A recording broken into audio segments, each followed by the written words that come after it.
Judging by the negative comments, the most controversial chapter in my new book, Raising Healthy Kids, Protecting Your Children from Hidden Chemical Toxins, is the one called Joy of Gender. Not all readers, but some have misinterpreted this chapter. They seem to think that I am advocating handing out hormones like candy, but I am not.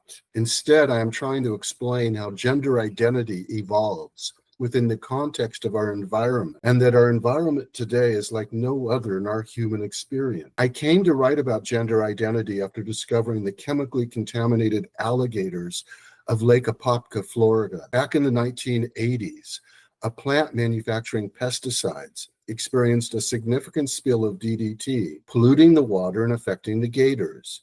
You may not be aware, but DDT is recognized as an endocrine disrupting chemical, an EDC, due to its significant estrogenic properties and interference with the body's production of sex hormone. When wildlife biologists examined the Lake Apopka gators after recording their extremely low live birth rates, they noticed their sex hormones had been altered and their physical characteristics of sexual identity had become blurred and were no longer distinctly male or female. Whereas gators in other nearby locations where there was no spill and a more pristine environment appeared relatively healthy with high hatch rates compared to the very low ones at Lake Apopka. However, there are many chemicals such as DDT. Many of the forever chemicals in our drinking water are also EDCs. Many pesticides found in our foods exhibit this effect, as do phthalates in kids' personal care products and women's cosmetics.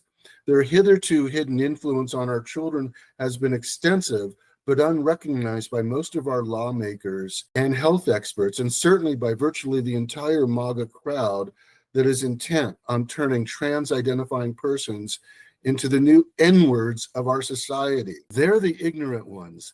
They don't understand that the way our children are today is our creation, or how the human fetus develops, and how much normal maturation and gender identity depend on the sex hormone. Let me explain. There are distinct bursts of sex hormones during pregnancy. Early on, the genitalia develop under a burst of sex hormones into either male or female. But what we know is that when EDCs mix with the natural sex hormones, this interferes with sexual maturation. This can occur through the ingestion of contaminated water, a diet high in foods containing EDCs, or the use of cosmetics with high phthalate concentration. For example, the anogenital distance in males is shortened, becoming similar to that of females.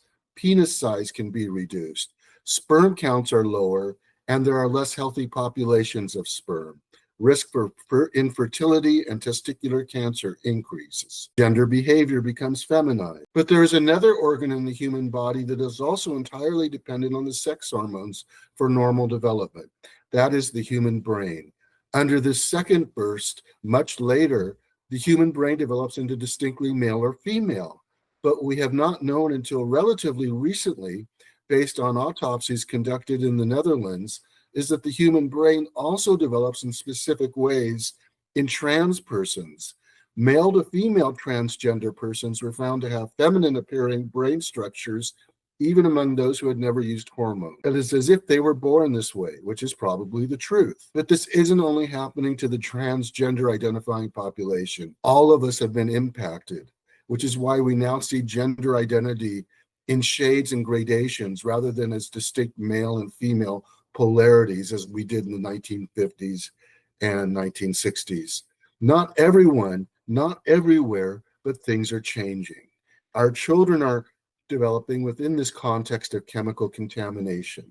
Like the alligators of Lake Apopka, they are literally living in a sea of estrogen. So we create the chemicals that lead to gender chaos. Our children are increasingly experiencing this chaos. Then we punish them for what we played a hand in creating. I'm trying to foster a deeper understanding.